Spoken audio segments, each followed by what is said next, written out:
Cape Town کے باشندے دعویٰ کرتے ہیں کہ یہ دنیا کا حسین ترین شہر ہے۔ اس پہ کچھ غیر ملکی دلجلے کہہ اٹھتے ہیں، اللہ میاں کے پچھواڑے ہے تمہارا شہر تو۔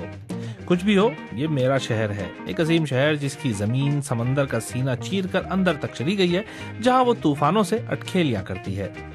پچھلے 4 برس سے دنیا بھر کے لوگ اس خاکنائے سے مسحور کشاں یہاں آتے رہتے ہیں، جس کی بدولت آج یہ شہر ہر رنگ و نسل کے لوگوں کی آماج گاہ بن گیا ہے، جہاں طرح طرح کی ثقافتیں پہلو بہ پہلو موجود ہیں۔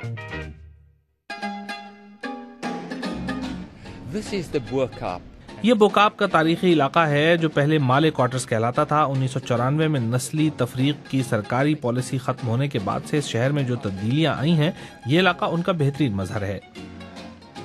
اس علاقے میں پہلا گھر 1860 کی دہائی میں تعمیر ہوا تھا اور شہر کی 10 مسجدوں میں سے پہلی 1794 میں تعمیر ہوئی تھی۔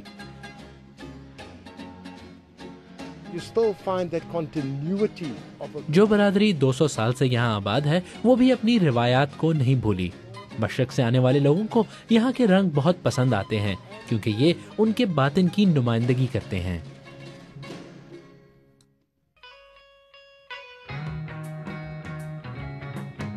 پھول پودوں کے لحاظ سے کیپ ٹاؤن کا مقابلہ شاید دنیا کا کوئی شہر نہیں کر سکتا۔ اس فطری حسن کی فراوانی کا راز اس بات میں ہے کہ یہ شہر سمندر کے پانی اور سرسبز پہاڑوں سے گھرا ہوا ہے، لیکن اپنا مسکن تلاش کرنے کی دھن میں اکثر لوگوں نے اس مخلوق کو وہاں سے نکال باہر کیا جو وہاں پہلے آباد تھی۔ میں شہر کے جنوبی حصے اسکاربرو میں ہوں، جہاں آبادکاری کے مسئلے پر انسانوں اور بندروں میں خاصا لڑائی جھگڑا چل رہا ہے۔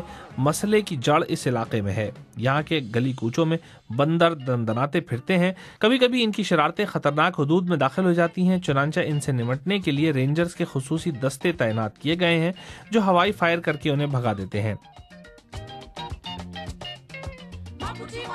ایک بار تو میں پھنس گیا تھا اور ایک بندر نے باقاعدہ میری کار میں گھسنے کی کوشش کی، لیکن بندروں کے حامی کہتے ہیں کہ بندروں کے ساتھ زیادتی کی جا رہی ہے۔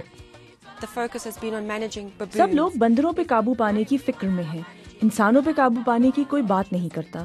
بندر تو بندر ہیں، وہ تو موقع سے فائدہ اٹھائیں گے۔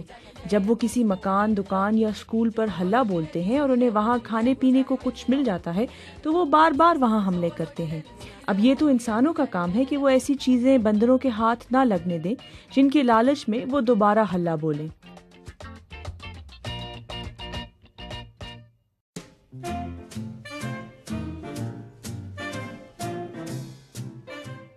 کیپ ٹاؤن میں جوہر قابل کی کمی نہیں، لیکن گھر کی مرغی دال برابر۔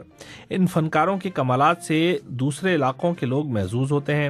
پتلی تماشے کی اس کمپنی کو ہی دیکھ لیجئے، جن کا کھیل جنگی گھوڑا ساری دنیا میں دکھایا جاتا ہے اور سارا سال دور دراز کے ملکوں سے انہیں دورہ کرنے کی دعوتیں موصول ہوتی ہیں۔ اس وقت بھی یہ ساز و سامان جرمنی کے شہر برلن جانے کا منتظر ہے۔ لوگ دور دراز مقامات سے اپنے بچوں کو لے کر یہاں آتے ہیں کہ دیکھو کام اس طرح ہوتا ہے۔ یہ لوگ ہمارے شہر کی خوبصورتی سے بھی متاثر ہوتے ہیں اور یوں ہمارے کام کی شہرت ہر طرف پھیل جاتی ہے۔